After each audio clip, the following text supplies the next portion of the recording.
বিয়ের মাধ্যমে নিজের লজ্জাস্থান সংরক্ষণ রাখার বিষয়টা নিয়ে একটু ভাবা যাক। বর্তমান সময়ে একজন যুবক বিয়ে করার পূর্বে কি করছে? ধরুন, সে এদিক সেদিক কিছু মুভি দেখেছে, মানে তওবা করে ধার্মিক হওয়ার পূর্ব পর্যন্ত আর কি।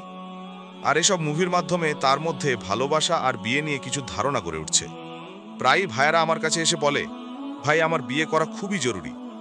তাদের ভেতর এমন একটা ধারণা হয়েছে যে একবার বিয়ে হয়ে গেলেই যাবতীয় লালসা নিমিষেই উধাও হয়ে যাবে, জীবন শান্তিতে পূর্ণ হবে, আমরা একসাথে কোরআন পড়ব, ইত্যাদি ইত্যাদি ফ্যান্টাসি সব চিন্তায় ভেসে পড়ান তারা। তাদের মনে বিয়ে নিয়ে অতিরঞ্জিত একটি ধারণা করে ওঠে। আপনারা যারা বিবাহিত তারা হয়তো ভাবছেন এই সব কি বলছে, কারণ আপনারা হয়তো এইসব অনুভূতির কথা ভুলেই গিয়েছেন। বিবাহিত জীবনে মাঝে মাঝেই আমাদের কঠিন কিছু চ্যালেঞ্জের মুখে পড়তে হয়, কিন্তু বিয়ে নিয়ে আধুনিক সময়ে নারী আর পুরুষের মাঝে ভালোবাসা, নির্ভরশীলতা বা বোঝাপড়ার যে ধারণা দেওয়া হয় তার সাথে ডেটিংয়ের ধারণার কোনো পার্থক্য নেই। ডেটিং মানে যতদিন সম্ভব আনন্দ করা, তারপর যখন কোনো কঠিন সময় আসে আপনি সব ছেড়ে ছুড়ে দূরে সরে যান। এটাই ডেটিং, ঠিক কিনা? তাই আমরা যখন বিয়ে নিয়ে চিন্তা করি, ভাইয়েরা এমনকি বোনেরাও যখন বিয়ে নিয়ে চিন্তা করেন, তারা বিয়েকে ডেটিংয়ের মতোই ভাবেন।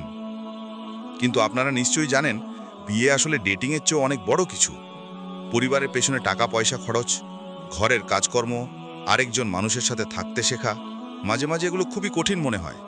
আপনি আপনার মতো করতে চান, সে তার মতো করতে চায়। কখনো তোয়ালে বাঁকাভাবে রাখা নিয়ে, বা ব্রাশ ভুল জায়গায় রাখা নিয়ে, বা হয়তো কফিতে চিনি একটু বেশি হওয়া নিয়ে আস্তে আস্তে ক্ষোভ জমা হয়। প্রথম প্রথম ভালোবাসার কারণে হয়তো আপনি কিছু বলেন না, ভাবেন নিজেই সামলাতে পারবেন। কিন্তু কয়েক বছর পর এত কিছু জমা হয়ে যায় যে আপনি বলেন, আবার চিনি বেশি? পাশের বাড়ি থেকেও আপনার গলা শোনা যায়। কিন্তু ডেটিংয়ে এমন কিছু হয় না। কারণ আপনার যখন একজন মেয়েকে আর ভালো লাগে না, তখন আপনি আরেকজনকে জোগাড় করে নেন। অথবা সেই মেয়ের যখন মন উঠে যায়, সে বলে আমি তোমার গন্ধও পেতে চাই না, আমি গেলাম। অর্থাৎ কিছু হলেই ছাড়াছাড়ি হয়ে যাওয়া, সব ছেড়ে দূরে সরে যাওয়া। কিন্তু বিয়ে একটি শক্ত প্রতিজ্ঞা, জীবনভর একটা প্রতিশ্রুতি। কোরআনেও এই ব্যাপারে খুব গুরুত্বের সাথে উল্লেখ করা হয়েছে। বিবাহিত মহিলাকে কোরআনে আল মুহাসসানাত এবং পুরুষকে আল মুহাসসিনিন বলা হয়েছে। আরবিতে ইহসান মানে হলো কাউকে নিরাপদ দুর্গের মধ্যে রাখা, অনেকটা মিলিটারি ক্যাম্পের মতো। উদাহরণটা এমন যে বাইরে শত্রু আছে, আর তাই যে মিলিটারি ক্যাম্পের ভেতরে আছে সে নিরাপদ। এর দ্বারা বোঝানো হয়েছে যে নারীরা যেন নিরাপদ প্রাচীরের মধ্যে আছে। আর কে তাদের সুরক্ষা দিচ্ছে? তাদের নিজ নিজ স্বামীরা। সব কিছু থেকে সুরক্ষা দিচ্ছে, দুঃখ, কষ্ট, লজ্জাহীনতা, এমনকি অজ্ঞানতা থেকেও। কারণ তাকে সঠিক শিক্ষা দেওয়াও তার স্বামীর দায়িত্ব। সে তাকে সব দিক থেকে নিরাপদ রাখছে। আর যারা বিয়ে করতে ইচ্ছুক তাদেরকে আল্লাহ কোরআনে বলেছেন মুহসিনিনা গাইরা মুসাফিহীন। তারা হলো সেসব মানুষ যারা পরিবার গঠনের উদ্দেশ্যে নিজেদের পরিচর্যায় নারীদের এরূপ নিরাপত্তায় আনতে আগ্রহী, শুধু তাদের নিজেদের কামনা পূরণ করার জন্য নয়। মুসাফিক বলতে এমন কাউকে বোঝায় যে নিজের হরমোনের দ্বারা নিয়ন্ত্রিত হয়, আর এই কারণেই সে বিয়ে করতে চায়, এটাই একমাত্র কারণ। তাই আল্লাহ বিয়ের সম্পর্কে আমাদের মনোভাব পরিবর্তন করেছেন। যদি আপনি সঠিক কারণে বিয়েতে আবদ্ধ হন, তাহলে আপনার স্ত্রীর সাথে আপনার একটি সুস্থ সম্পর্ক গড়ে উঠবে।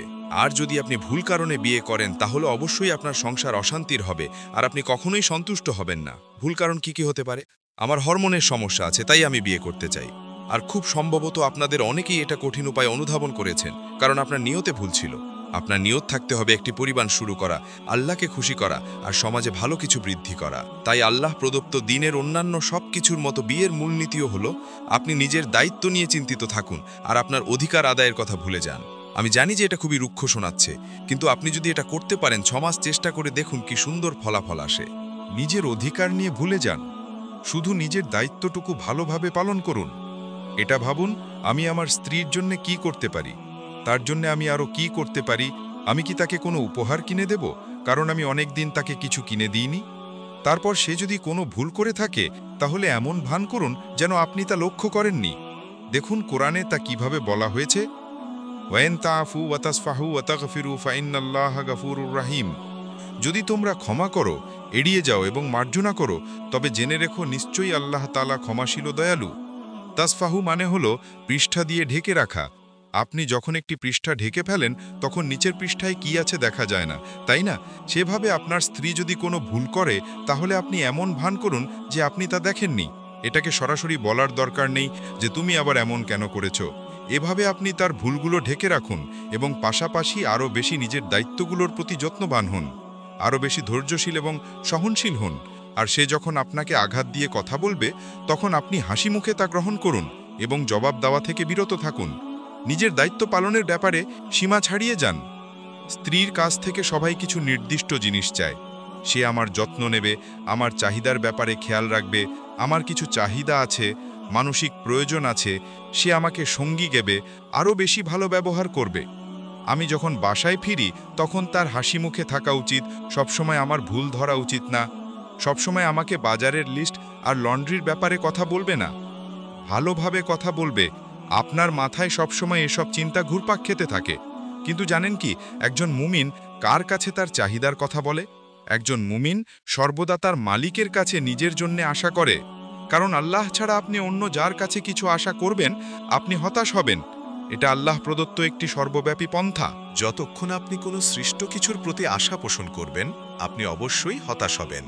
আপনি চান আপনার বস আপনাকে প্রমোশন দিক, এটা ঘটবে না। আপনি বন্ধুর ওপর আশা করেন, ভাবছেন যে সে তার দেওয়া সময় মতো আসবে, সে দেরি করবে অথবা সে আসতেই পারবে না। আপনি সৃষ্টির প্রতি আশা করবেন, কোনো জিনিসের উপর আশা করবেন, আপনাকে হতাশ হতে হবে। আল্লাহ চান আমরা এটা শিখি যে শুধু তার কাছেই আশা করা উচিত। আর যখন আপনি মন থেকে এটা গ্রহণ করবেন, তখন কি ঘটবে জানেন?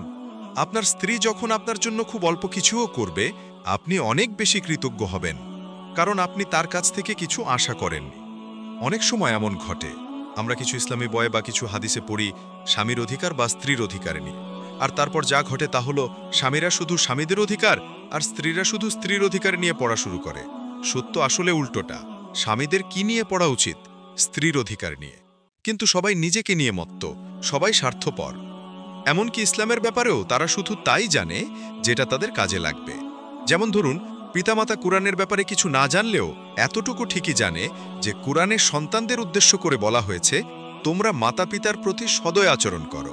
তারা শুধু এতটুকুই জানে। এমনকি এটাও জানে না যে এটা কুরআনের কোথায় আছে। তারা কেন শুধু এতটুকুই মনে রাখে? কারণ এতটুকুই তাদের কাজে লাগে। তারপর যেমন পুরুষরা হয়তো কুরআন নিয়ে খুব বেশি জানে না, কিন্তু যখনই স্ত্রী কিছু বলে সাথে সাথে স্বামী বলে ওঠে, আর রিজালু কাওয়ামুনা আলান নিসা, কারণ এটাই তাদের কাজে লাগে। তার মানে আপনি আল্লাহর কথা মতো চলছেন না, বরং আল্লাহর দ্বীনকে নিজের হাতিয়ার হিসেবে ব্যবহার করছেন। ঠিক কিনা? আমাদের বুঝতে হবে যে আমাদের দ্বীনের সর্বপ্রথম হলো নিজের দায়িত্ব ঠিকমতো পালন করা।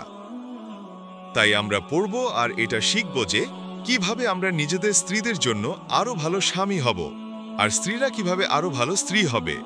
কয়েকদিন আগে স্বামী আর স্ত্রীর অধিকার নিয়ে আমি একটা খুতবা দিয়েছিলাম। আমি 2 ধরনের নোট বানিয়েছিলাম, একটাতে ছিল স্বামীদের প্রতি উপদেশ, আরেকটাতে ছিল স্ত্রীদের প্রতি উপদেশ। আর আমি খুতবাতে বারবার পুরুষদের বলেছি, স্বামীদের অধিকার নিয়ে পড়বেন না, শুধু স্ত্রীদের অধিকার নিয়ে পড়ুন।